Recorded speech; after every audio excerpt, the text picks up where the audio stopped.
I think what one of the biggest misconceptions, like from our students' perspective, is like we don't get nervous ever. Yeah, that's like true. I'm almost always nervous on my first approach of the day. Yeah, me too. Almost always. Yeah.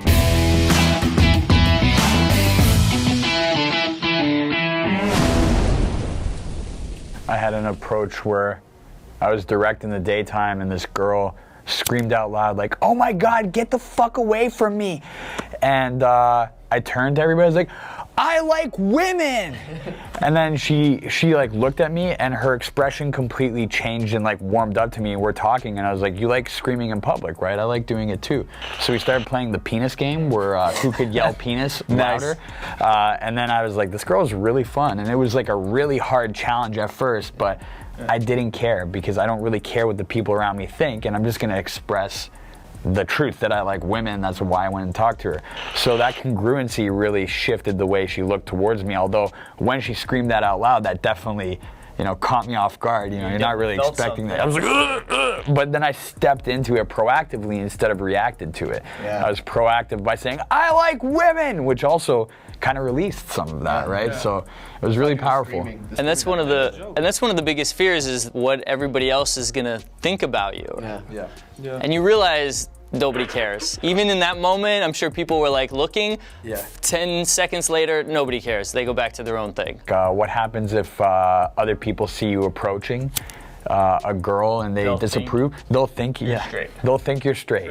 It's still okay to be straight. But I remember I was miking up a student on the beach in Cancun recently at one of our boot camps, and he's like, "You're gonna do this right here in front of everybody? Can't we go somewhere else?" I said, "Yeah, we're gonna do this right here in front of everybody." And he's like, "Oh." Yeah, a couple people looked around and he saw them look, and then they went back to sunbathing. Nobody cares. Everybody's way too occupied in themselves. The student themselves is so self-centered that everything's about them, like their own world. They think everyone else is also about their world, but everyone is actually about their own world and doesn't really care about your world.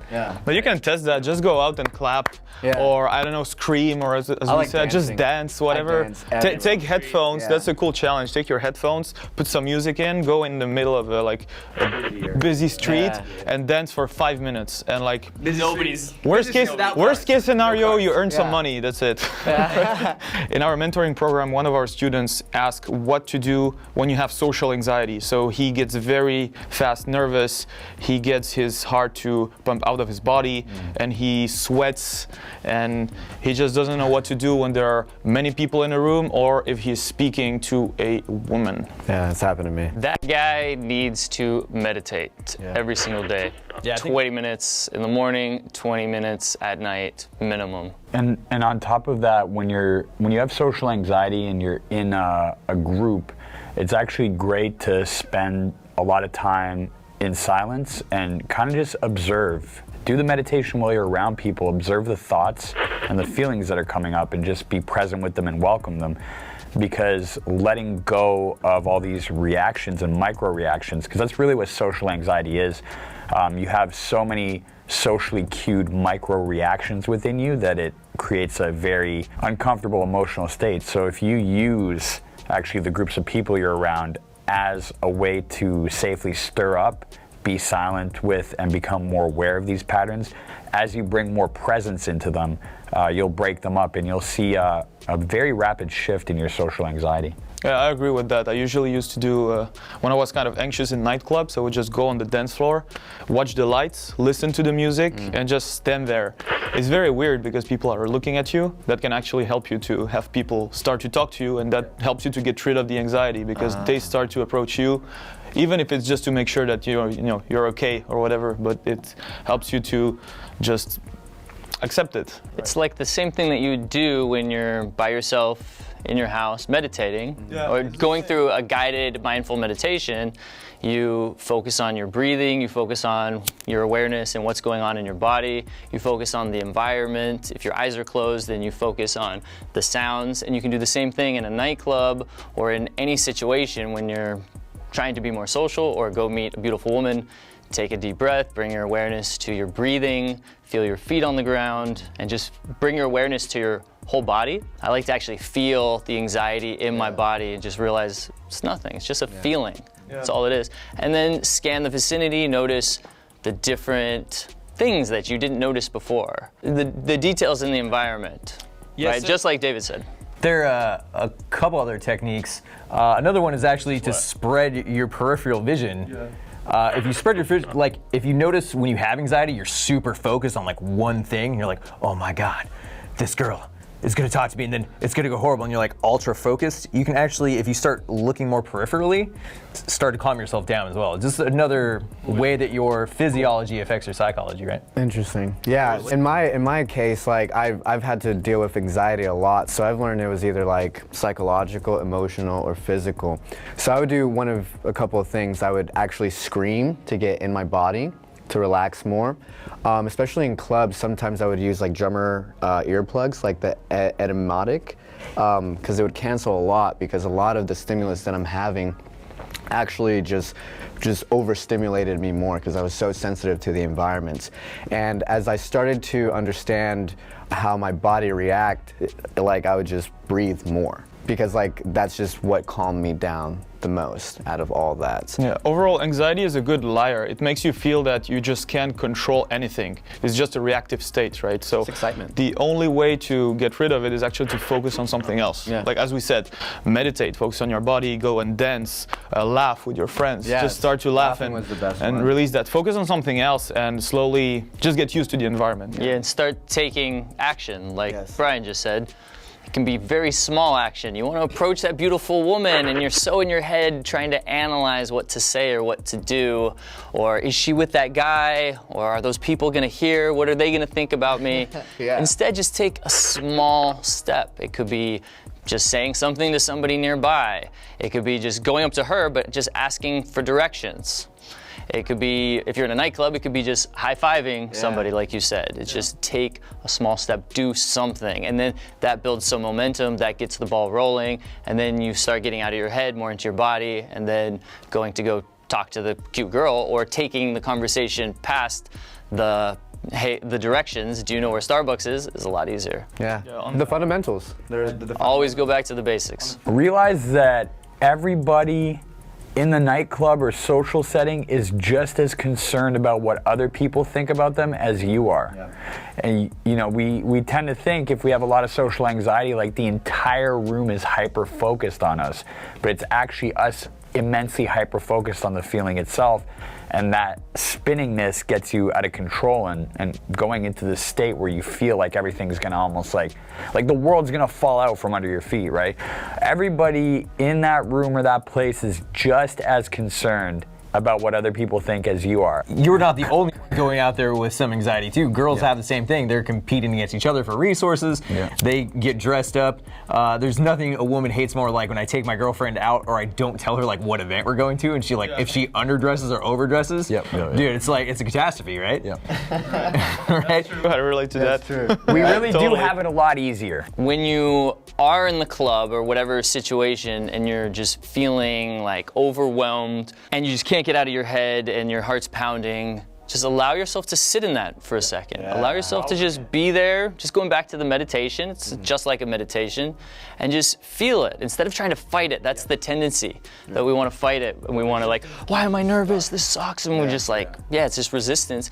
Instead, just say, this is normal. It's normal. And there's something that I learned is that, like, from you specifically, is that like you get yourself in these situations, you're training your central nervous system to get accumulated to that tension and that pressure. Yeah, that's a perfect way to wrap it up, because the student that asked this question, I helped them because he was ready for it. I just gave him very challenges that were outside of his comfort zone, and when he did them, he just realized that it's not a big deal. So he started to naturally just have this physiological reaction of, I actually feel confident, right? Did you die? That's a question I asked him after he did the first challenge. He was like, it was horrible, I'll never do that again. I just asked him, did you die? And when he realized that no, he realized that everything is kind of possible. He can get over it. For some people, it's a defense mechanism, right? Feeling the anxiety as a way to remove the responsibility of, I actually don't want to make a mistake, or I don't want to fuck up. So that's an excuse to not take action. So this is the final advice. It's just a feeling. It's just a feeling. It's just like being hungry. It's just like being really cold. It sucks. Nobody wants to feel that way, but it's gonna go away as soon as you approach her or as soon as that interaction is over. Same thing with hunger. You eat and then it goes away. It's just a feeling. Stop letting your feelings control you. Overall, what triggers you, just find a way to do it and it's gonna go away. It's the only way to get rid of it for real. Yeah, the first hour or 2 hours of my boot camps are usually just reframing, and one of them in the field, not only am I like, did you die, but like, did you lose your job? Did someone jump out of the bushes and laugh at you? Is this going on YouTube for best whatever prank video? No. It gives them just another layer, and then after they're done, or before if they're still having problems after that, I'll ask them, would you feel worse if you didn't go right now as opposed to going right now? And that's like the big tick for me. Like, oh, I just saw this hot girl walk by, and oh, wait, another one. Okay, look, I'm just gonna keep spiraling downward if I don't actually go and do it, right? Yeah, you didn't lose anything, but on top of that, you actually gained something. You gained practice. You gained some momentum. You took action. You actually strengthened that courage part of your brain instead of strengthening the fear part. Those are 3 benefits. The other day in the boot camp, we came up with 10 benefits from not even just approaching, but the worst case scenario, like getting the worst rejection ever. You still get all these things: reference experience, learning experience, you're taking action, etc. So why not do it? It's just I think this worst case scenario is great because, like, once you get to imagine that even if you did it, it would be worse than not doing anything, right? At some point, you will be at the lowest point, and when you hit that point, right, everything is just positive because you just keep spiraling up. Possible. And I mean, it's that whole dichotomy of powerlessness when you don't take action versus progress. Right. Because when you're taking action, regardless, you're going to have progress. And like Josiah said earlier, the fear or nervousness doesn't necessarily go away. As you get better, your relationship to it just changes. Right? Like, exactly. you can be... Doesn't control you. Yeah, you get excited. Like, you can, there's a roller coaster. You could be terrified of the fear of going on the roller coaster. You could be excited about the fear of going on the roller coaster, which turns it into a thrill, right? Daredevil. Thrill still has fear woven into it, but there's more of a willingness to do it and take action and step into it. Yeah, you can actually get to an aroused state by just being slightly afraid. Otherwise, you can't. Yeah, I've always said that like courage is an imaginary line that you draw in front of fear and you just step.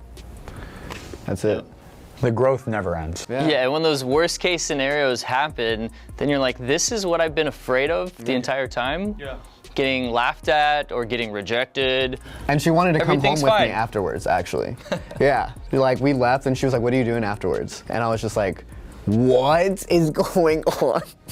I was just so dumbfounded by it. I've never seen anything like it. I had a question for you, Jules. You mentioned that you don't really care about what people think most of the time. Like, what experience made you think like that? It was just honestly the stepping into more and more tension and doing like self-amusement things during the day to prove to myself that it didn't really matter what other people's reactions or thoughts of me were, because that was a big thing for me when I started approaching women in the daytime. Was I was afraid of what other people around me thought. Oh, what if they see me get rejected? And you kind of get these like breaks and these realizations, these little micro realizations. They kind of change the way that you look at things and look at people, because you go up to a random person and you ask them for a bite of their pizza. These are things now I do that's so much fun. Am I gonna buy the pizza? I used that as an opener for a while. I was in Singapore and it was just a really like terrible night overall. So I was like, all right, whatever. I'm just gonna grab some ice cream and walk around the quay. And so I got some, and I just started walking up to like cute girls. And I'm like, hey, do you like ice cream? And this one girl's like, yeah, I love ice cream. I'm like, you want a bite? She's like, hell yeah. And then ended up going on a date, everything past that, like a couple days later. So, yeah. You can literally make anything work. Yeah, for sure. I've just embarrassed myself so many times that I just stopped And caring. those things, you're stepping into tension. Yeah, for sure. And then you realize it's no big deal. And then just a normal It's so approach funny. is so easy because you've already stepped into bigger tension than that. They're just really funny stories. When I tell I rather get rejected because I have more stories to tell than like my success stories, where it's just like, oh, we went home together and blah, blah, blah, and stuff like that. Where these stories, I mean, sometimes, just like I said, I felt like I was rejected, and then it turns out into something very beautiful. But yeah, the funniest stories are the rejection stories. So go approach, because you're either gonna have an amazing time, meet an amazing woman, or you'll have a funny story. Look, man, if you have a lot of social anxiety, then make sure to download our free confidence cheat sheet. That'll give you 18 different ways to explode your confidence and overcome fear in not just social situations, but every situation. It'll give you daily habits that are really easy and that are scientifically proven to biohack your confidence. So make sure to download it right now. There's a link down in the description as well to the right of the screen. So if you guys like the content and hearing from these 5 badasses all at the same time, click that like and subscribe button and make sure you ring that notification bell for more awesomeness coming your way from the attractive man. And leave a comment down below. Let us know what other videos you'd like to see on this channel, what other questions you have that you want us to answer for you. This is the Attractive Man team, and we'll see you in the next video.